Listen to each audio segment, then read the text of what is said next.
Dr. Ethan Cross was having an entirely ordinary day passing through Meridian Station when his life became extraordinary without warning.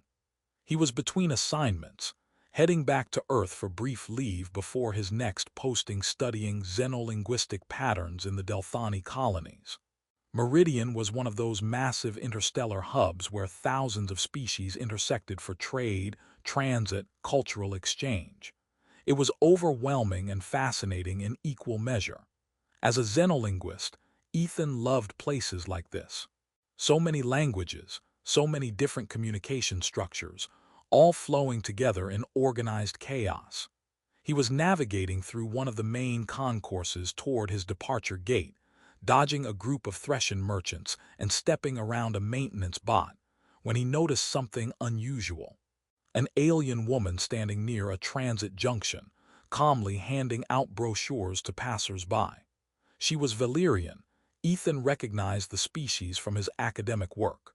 Humanoid with distinctive long ears that denoted lineage and status, elegant features, naturally graceful movements that made even standing still look deliberate. The Velyrians were known for being methodical, honor-bound, operating within rigid social structures that made even the most formal human cultures seem chaotic. What was unusual was the behavior.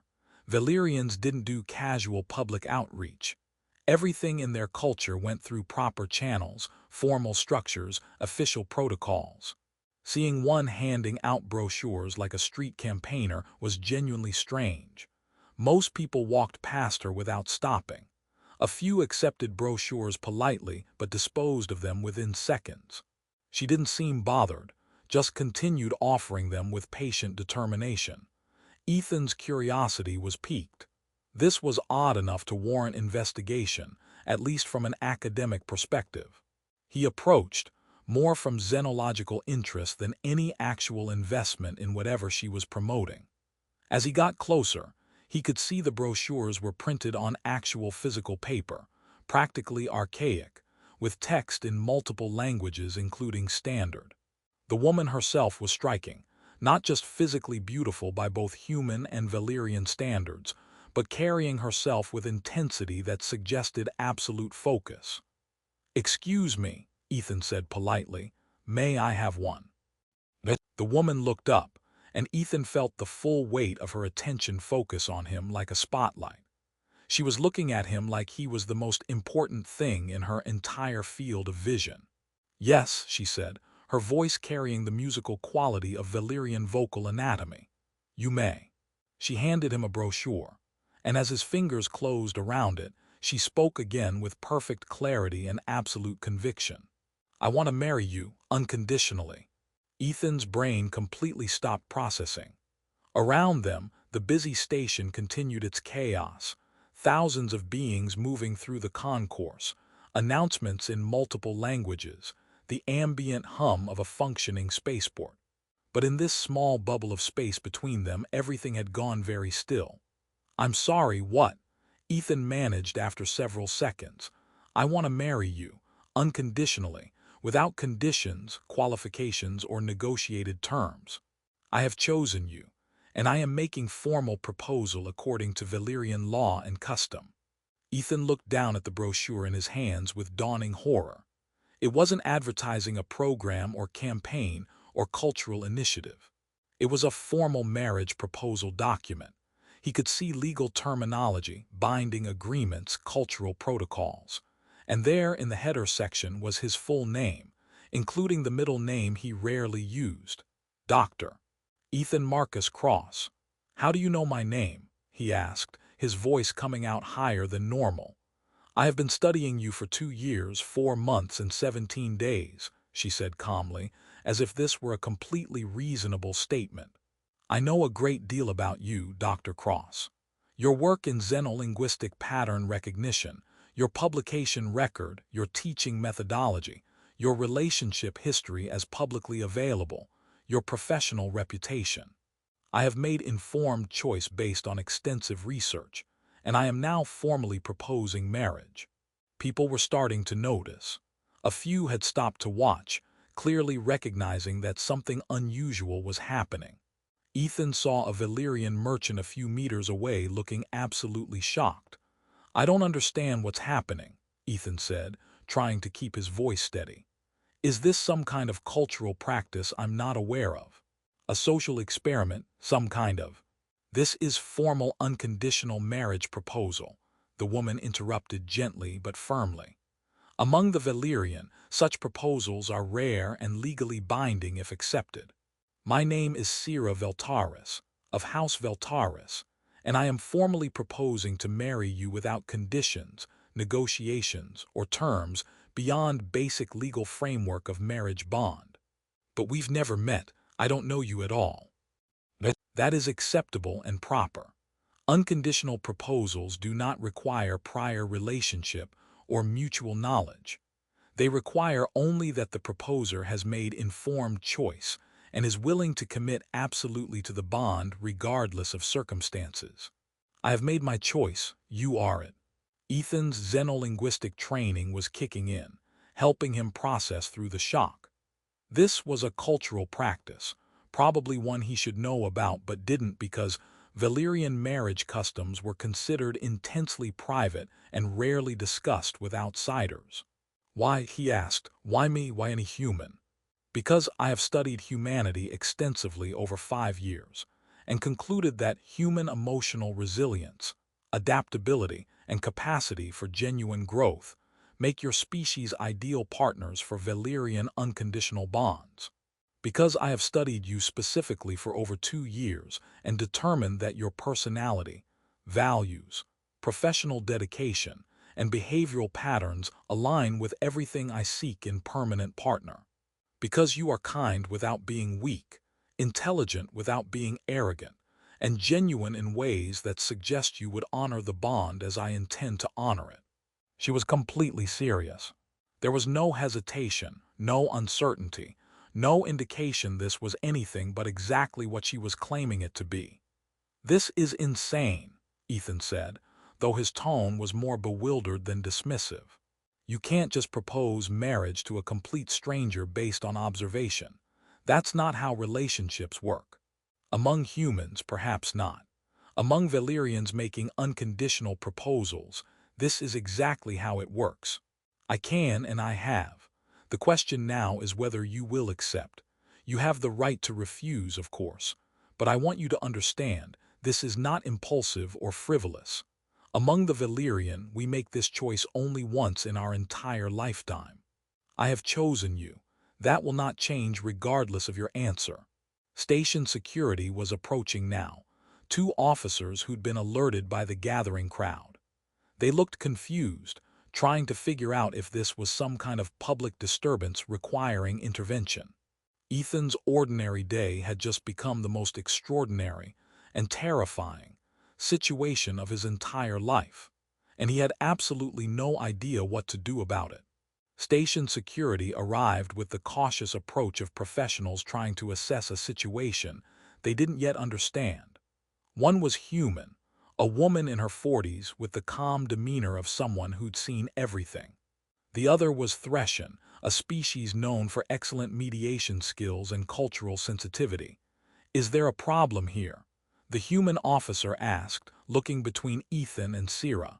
"No problem," Syra said with perfect composure.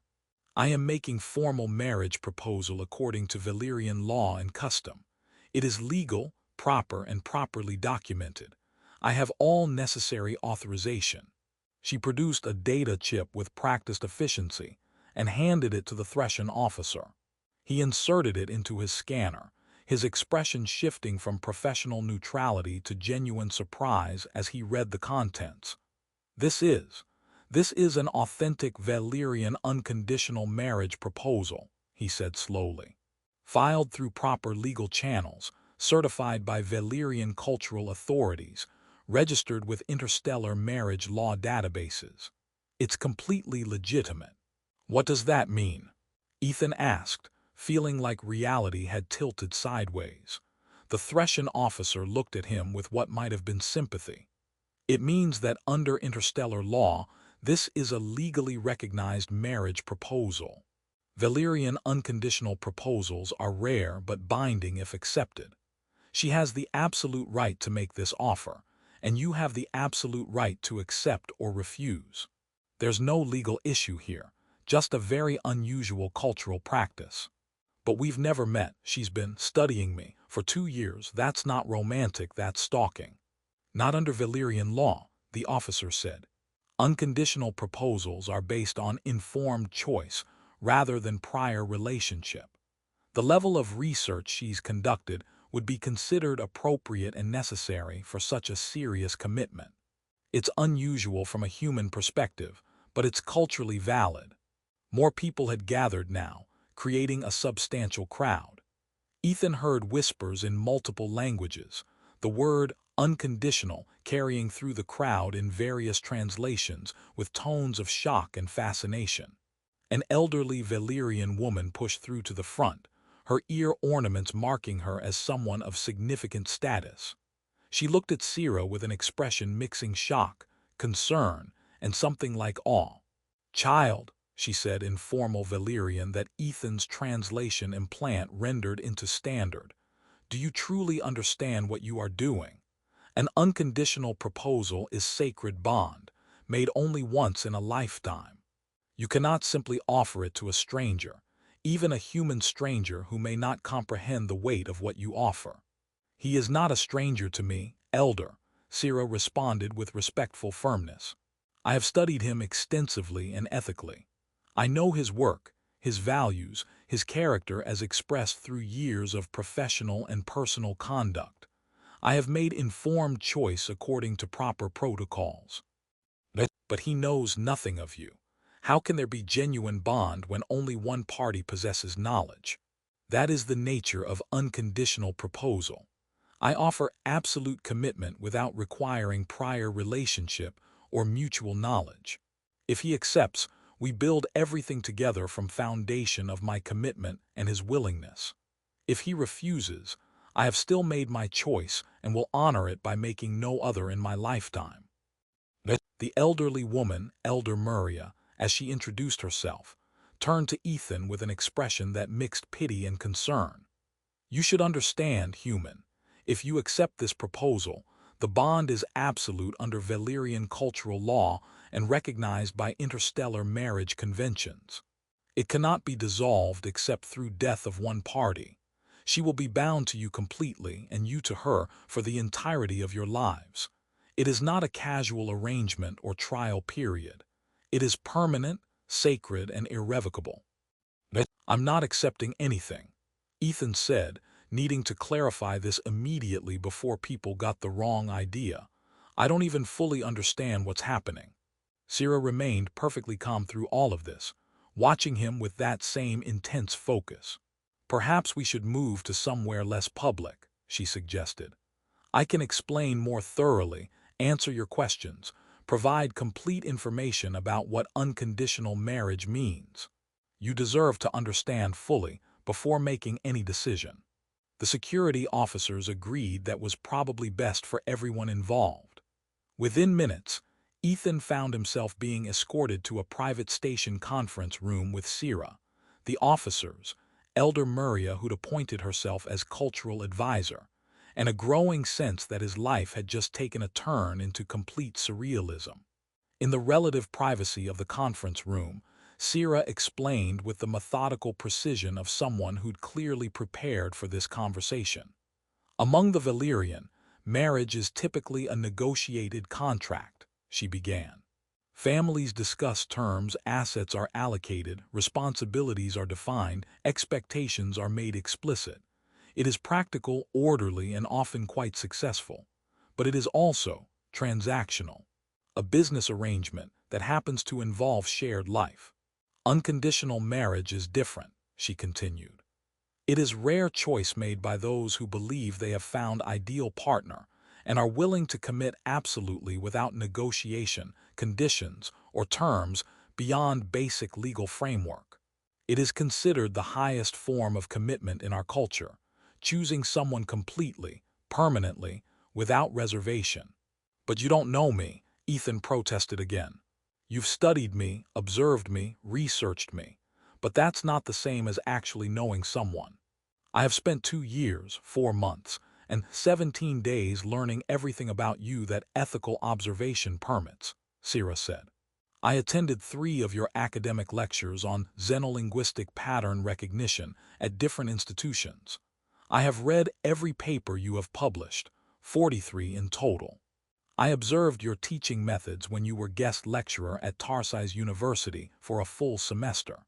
I have reviewed your social media presence, your professional reputation among colleagues, your publicly available relationship history.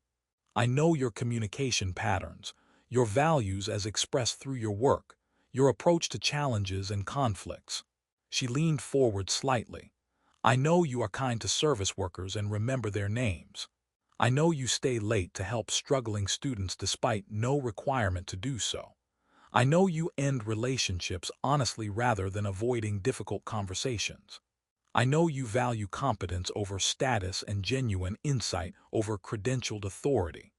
I know you as well as one can know someone through ethical, systematic observation. That's not knowing someone, Ethan said, feeling a mix of violated and oddly flattered. That's building a profile, research. It's not the same as actual relationship. It is the foundation for unconditional commitment, Syra corrected gently. I am not proposing because I know you completely. I am proposing because I know you well enough to make informed choice to commit absolutely, and then to build complete knowledge together within that commitment. Elder Maria interjected, her voice carrying the weight of experience. The child speaks truth about our customs, human. What she has done is culturally appropriate for unconditional proposal. The question that troubles me is why she has chosen to make such proposal to a human, which is unprecedented in recorded Velyrian history. Because I have studied humanity extensively and concluded that humans possess qualities that make them uniquely compatible with Velyrian unconditional bonds, Syra said, and for the first time, real passion entered her voice. Velyrians are rigid, structured, bound by honor codes and social hierarchies that can be suffocating. We value order above nearly everything else. But that rigidity makes unconditional bonds difficult because both parties are inflexible. But humans are different, she continued. You are adaptable, emotionally resilient, capable of genuine change and growth. You navigate chaos while maintaining core values. You can be committed while remaining flexible. These are qualities that would make unconditional bond not just stable, but genuinely enriching. She turned her full attention to Ethan. I spent 5 years studying various species looking for compatibility with unconditional bond structure. Humans emerged as most promising. Then I spent 2 additional years studying individual humans to find one who exemplified the qualities I sought. That is you, Dr. Cross. You are kind without weakness, she said, and Ethan heard absolute conviction in her voice. Intelligent without arrogance, genuine in ways that suggest you honor commitments while remaining flexible enough to grow within them. You value truth over comfort, competence over status, and genuine connection over social performance. You are exactly what I have been searching for. Ethan sat back in his chair, completely overwhelmed. This was simultaneously the most flattering and most terrifying thing anyone had ever said to him. I need time, he said finally. I can't make this kind of decision in a conference room with security officers and cultural advisors watching. I need time to think, to process, to understand what's actually being offered here. That is reasonable and expected, Syra said immediately. Under Velyrian law, formal unconditional proposals remain open for 30 standard days unless explicitly refused. You may take that entire period to consider, to ask questions, to determine whether this is something you could accept. I will not pressure you or attempt to influence your decision beyond providing information you request. And if I refuse at the end of 30 days, then I will respect your decision absolutely. The proposal will be formally closed, and I will make no other unconditional proposal in my lifetime. That is the nature of this choice. It is made once only. If you refuse, I accept that consequence. Elder Meridia looked at Syra with visible concern. Child, you are so young to make such permanent choice. What if he refuses, and you spend the rest of your life bound by a decision made in your early adulthood? I am 32 years by human reckoning, elder, not a child. I have made this choice after 7 years of systematic study and careful consideration. If Dr. Cross refuses, I will live with that consequence, but I will know I made the choice I believed was right. That is sufficient. The security officers helped arrange things so Ethan could leave the station without being mobbed by the curious crowd that had gathered. They provided Syra's contact information and comprehensive documentation about unconditional proposals, including legal implications and cultural context. As Ethan finally made it to his departure gate, having missed his original transport and needing to book a later one, he looked down at the formal proposal brochure still clutched in his hand. His name printed in multiple languages.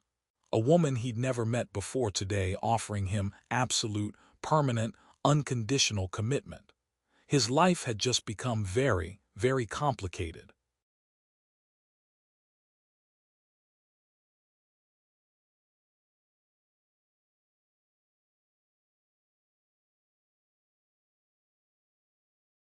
The first week after the proposal was surreal in ways Ethan couldn't have anticipated.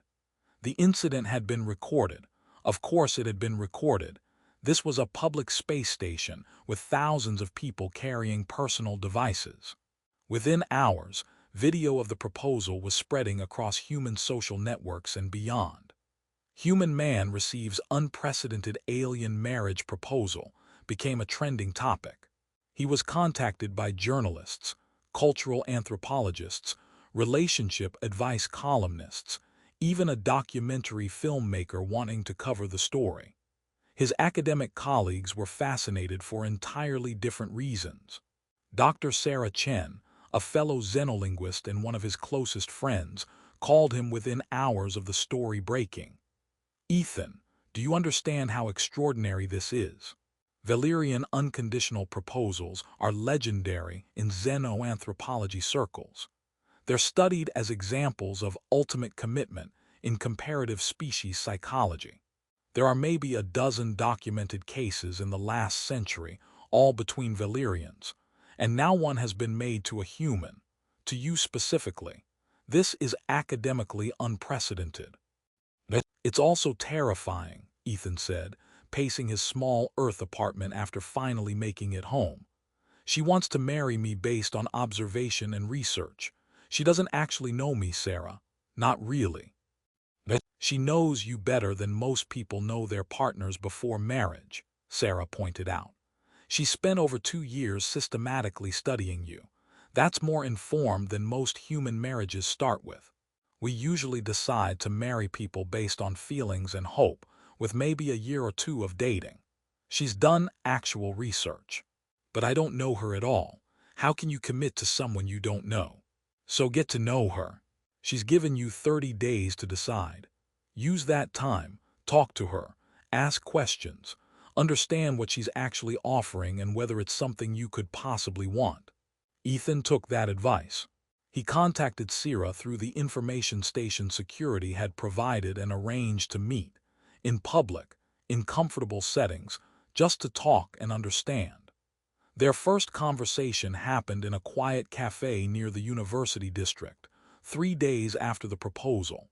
Syra arrived exactly on time, dressed in Velyrian formal casual attire that was elegant without being overwhelming. She sat across from him with perfect posture and that same intense focus he remembered. "Thank you for meeting with me," Ethan said. "I have a lot of questions." "That is expected and appropriate. Ask whatever you need to understand." "Why is this so important to you?" Ethan asked. "An unconditional proposal. Why not find someone through normal channels? Build a relationship naturally over time." Syra was quiet for a moment, clearly considering how to explain. Traditional Velyrian marriage is negotiated contract. It is practical, orderly, often successful in material terms, but it lacks genuine emotional investment. I have watched too many such marriages become empty arrangements where partners fulfill obligations without real connection. They coexist efficiently but never truly bond. I want something different, she continued. I want absolute commitment from the beginning, foundation of certainty rather than hope, where both parties are bound to make it work rather than constantly evaluating whether it's worth continuing. That forces genuine partnership rather than conditional relationship. But how can you commit absolutely to someone you don't actually know? Because I am committing to the person I have studied extensively and the potential of what we could build together within absolute bond. I know enough about you to believe it would be worthwhile. The rest we discover together, already bound to honor the commitment regardless of what we learn. That's terrifying, Ethan said honestly. Yes, Syra agreed without hesitation. It is also honest. Traditional relationships involve constant evaluation. Does this person still meet my needs? Are they worth continued investment? Have they changed in ways that make the bond less valuable? There is always implicit threat of abandonment if evaluation yields negative results.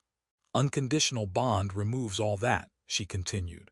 We are committed regardless. That forces us to work through difficulties, rather than evaluating whether difficulties make the relationship not worth continuing.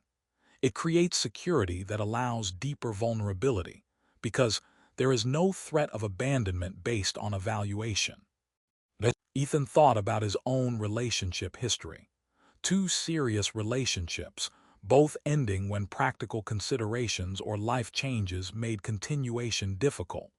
The constant evaluation Syra described, he'd lived it, always aware that the relationship continued only as long as both parties found it satisfactory, which created underlying anxiety that prevented complete vulnerability.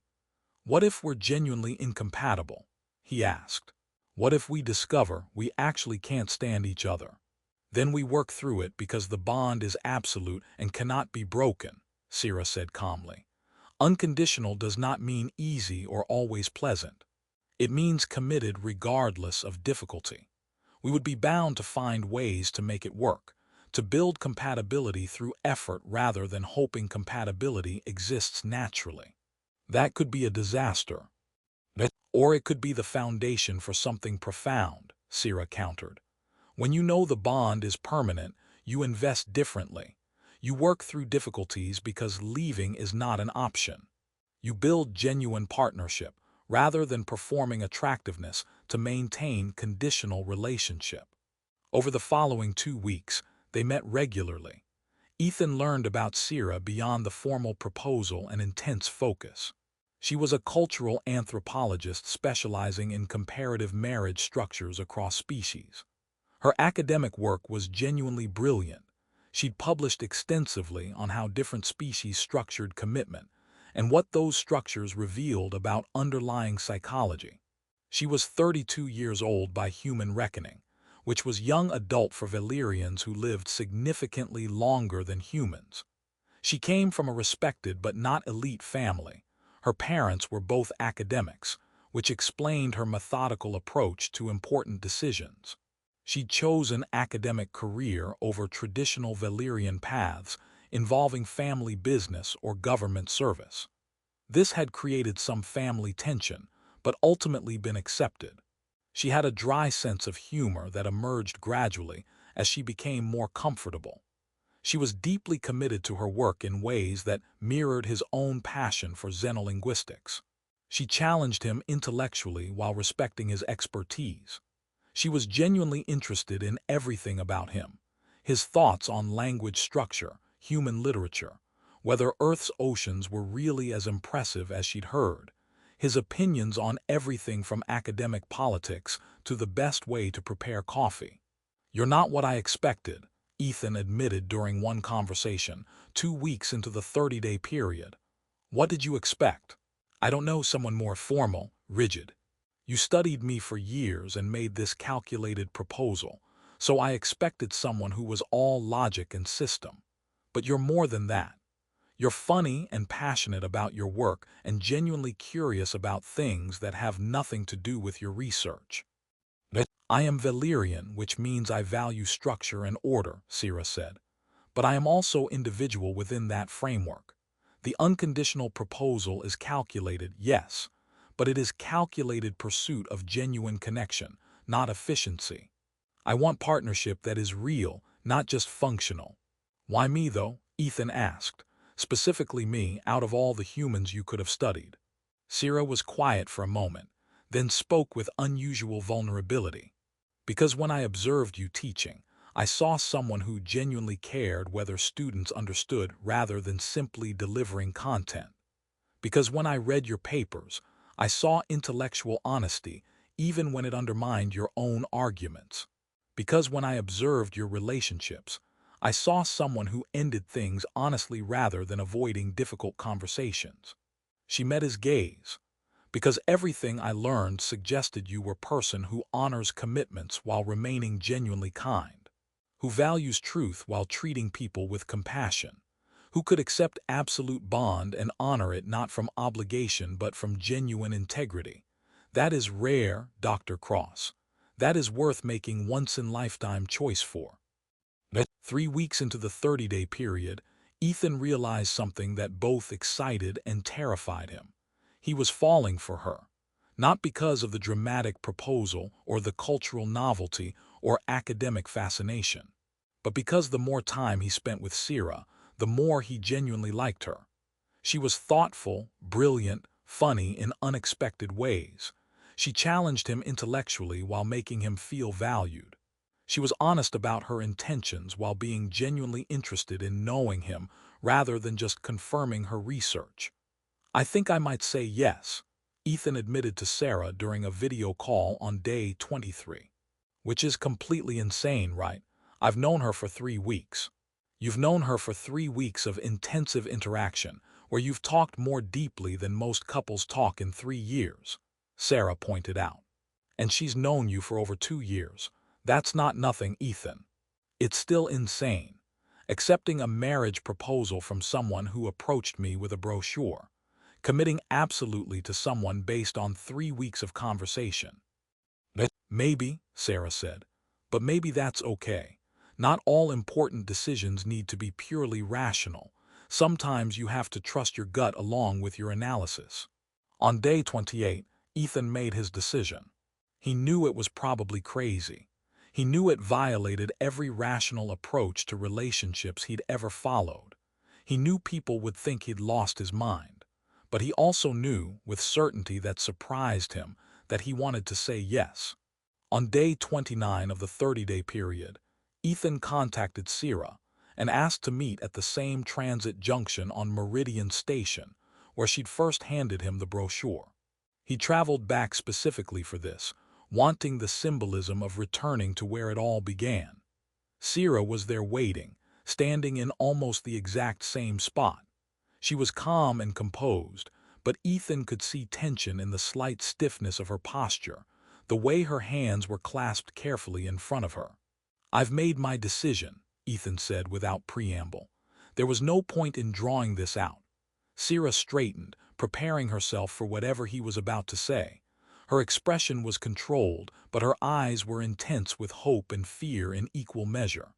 "I accept," Ethan said clearly. "I accept your unconditional marriage proposal." For the first time since he'd met her, Syra's legendary composure completely shattered. Tears formed in her eyes, a physiological response Velyrians shared with humans despite different evolutionary paths, and her breath caught audibly. "Truly?" she asked, her voice carrying vulnerability he'd never heard before. "You are certain? You understand what this means? Absolute commitment, permanent bond, no dissolution except through death." "I'm terrified," Ethan admitted honestly. "This goes against every rational approach to relationships I've ever followed. But I've spent 3 weeks getting to know you, and I've realized something important. I want to keep getting to know you. And the idea of being absolutely committed to making that work, rather than constantly evaluating whether it's worth continuing, is actually appealing. Terrifying, but appealing." Then we shall be bound, Syra said, and the formal way she said it made clear this was significant, sacred. I will honor this commitment absolutely, Dr. Cross. You will never have cause to doubt my dedication to this bond. Ethan, he said, if we're going to be married, you should probably call me Ethan. Ethan, Syra repeated, and smiled with such genuine joy that Ethan felt his decision solidify into absolute certainty. The formal bonding ceremony happened within the week. Velyrian law required it be completed quickly to prevent cold feet from undermining genuine commitment. It was a strange blend of Velyrian tradition and human legal requirements, conducted on Meridian Station with minimal attendees. Elder Muria was there, witnessing with visible emotion. A few of Ethan's colleagues attended, including Syra, who looked simultaneously concerned and fascinated. Syra's family connected via hologram from Velyria, looking shocked but accepting. The vows were simple but carried immense weight. I bind myself to you absolutely, without condition or qualification. I commit to honor this bond regardless of difficulty or change. I choose you permanently and without reservation. When Ethan spoke those words, he felt the profound weight of them. This was real. He was actually doing this, binding himself for life to someone he'd known for less than a month, based on her 2-year study and 3 weeks of intensive conversation. It was insane. It was also, somehow, exactly right. The first months of their marriage were an adjustment that tested the unconditional nature of their bond immediately and intensely. They were different in fundamental ways that became apparent once they were living together. Syra was methodical and structured, where Ethan was spontaneous and adaptable. She processed emotions internally and privately where he needed to talk things through. She valued long periods of silence where he found extended quiet uncomfortable. But the unconditional nature of their bond meant they couldn't just walk away when differences caused friction. They had to work through everything because leaving wasn't an option. I find your need for constant verbal processing exhausting, Syra admitted during a difficult conversation 2 months in, her honesty brutal but necessary. I am accustomed to handling emotions privately, and your human need to discuss everything is overwhelming to my Velyrian sensibilities. And I find your silence alienating, Ethan responded with equal honesty. When you withdraw to process privately, I don't know what you're thinking or feeling, and that creates anxiety that makes everything worse. So we must find compromise, Syra said, because the bond is absolute, and we are both committed to making it work regardless of difficulty. They developed systems through trial and error, scheduled times for processing conversations, so Ethan got the verbal connection he needed without overwhelming Syra constantly. Silent companionship periods where Syra could process internally while Ethan respected the need for quiet. Explicit communication about emotional states so neither was left guessing or anxious. It was work. Constant, sometimes exhausting work. But it was also yielding something neither of them had expected. Genuine intimacy built on absolute security of commitment. I've never been able to be this honest in a relationship before, Ethan admitted 6 months in.